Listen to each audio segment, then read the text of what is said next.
Lazy کو دنیا کی بدترین خاتون کہا گیا۔ اس پر لاکھوں میمز بنائے گئے۔ اس کو یہاں تک کہا گیا کہ ایسی بدترین صورت کے ساتھ جینے سے اچھا ہے کہ تم مر جاؤ۔ مگر اس نے ہمت نہیں ہاری اور گریجویشن کے بعد 3 کتابیں لکھ کر حسن والوں کے منہ بند کر دیے، اور پھر وہ دنیا کی بہترین موٹیویشنل اسپیکرز میں سے ایک بن گئی اور مایوس افراد کو زندگی کی طرف لانے لگی۔ اسی طرح کی ایک شخصیت عالم اسلام میں بھی ہمیں ملتی ہے۔ جاحظ ان کا نام تھا اور اعتقاداً انہیں معتزلی بتایا گیا ہے۔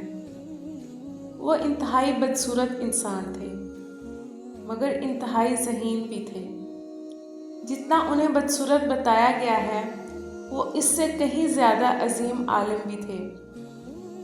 جاحظ کی بدصورتی کے متعلق ایک شعر میں یوں کہا گیا ہے: اگر خنزیر کی شکل کو دوبارہ مسخ کیا جائے تو وہ پھر بھی جاحظ سے کم بدصورت ہوگا۔ اس سے آپ اندازہ لگائیے کہ انہیں دنیا یا پھر اس وقت کے لوگ کتنا بدصورت سمجھتے تھے۔ کسی نے جاحظ سے پوچھا کہ کیا آپ کبھی زندگی میں شرمندہ ہوئے ہیں؟ تو انہوں نے جواب میں کہا کہ ہاں، ایک بار میرے پاس ایک بوڑھی عورت آئی اور کہنے لگی، مجھے آپ سے ایک کام ہے، میرے ساتھ آئیں۔ تو فرماتے ہیں کہ میں چلا گیا۔ وہ مجھے ایک سونار کے پاس لے گئی اور سونار کے سامنے مجھے کھڑا کر کے چلی گئی۔ میں نے سونار سے پوچھا کہ میرے لائق کوئی حکم؟ تو وہ سونار بتانے لگا کہ اس عورت نے مجھ سے تقاضا کیا کہ میں اس کو شیطان کی مورتی بنا کر دوں، مگر میں نے کہا کہ میں نے تو کبھی شیطان نہیں دیکھا۔ تو اس نے کہا کہ میں لے آتی ہوں شیطان کو، ویسی بنا دینا، اور پھر وہ آپ کو لے آئی۔ جاحظ فرماتے ہیں کہ زندگی میں یہ پہلا موقع تھا کہ میں شدید شرمندہ ہوا اور میرا چہرہ شرم سے جھک گیا۔ اس سب کے باوجود جاحظ علم کا پہاڑ تھے۔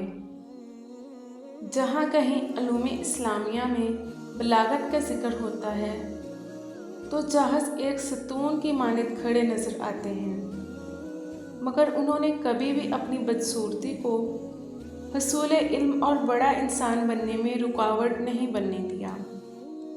تو یاد رکھیں ایک بات کہ خوبصورتی ہمیشہ صرف اندر کی ہوتی ہے۔ اگر آپ کا باطن پیارا اور خوبصورت ہے تو آپ ایک اچھے انسان ہیں، اور آپ کو کوئی چیز کامیابی سے نہیں روک سکتی۔ اور یاد رہے کہ وہ کسی بھی طرح کی کامیابی ہو سکتی ہے۔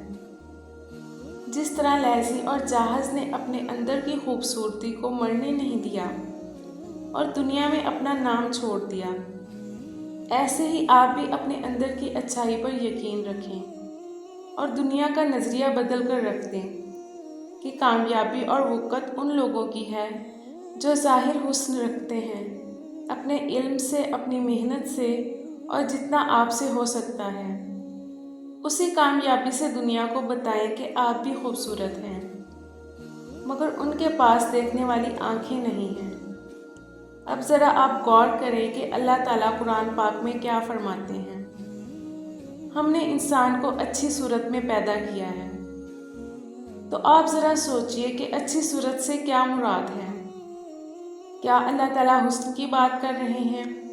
ہرگز نہیں، اللہ تعالیٰ انسان کی بات کر رہے ہیں۔ جی ہاں، انسان، وہی انسان جس کو جانور کی طرح جھکا ہوا نہیں بلکہ سیدھی قامت والا بنایا ہے، جس کے مکمل اعضاء بنائے، جس کو منہ سے پکڑ کر نہیں بلکہ ہاتھوں سے پکڑ کر کھانے والا بنایا ہے۔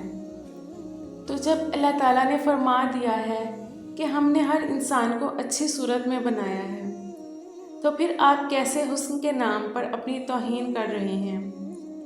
آپ کیسے دنیا کے سامنے خود کو کمتر سمجھ کر بیٹھے ہیں کہ میں تو فلاں کی طرح گورا نہیں، میری تو ناک تیکھی نہیں، میرے تو بال لمبے نہیں۔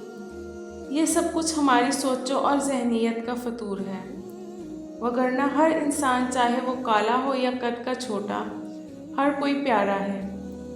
بس آپ کو دیکھنے والی نظر کی ضرورت ہے۔ اور میں چاہوں گی کہ ہم سب کو وہ نظر اپنے اندر پیدا کرنے کی ضرورت ہے، ورنہ یاد رکھیں کہ دل دکھانے کی سزا بہت سخت ملنے والی ہے۔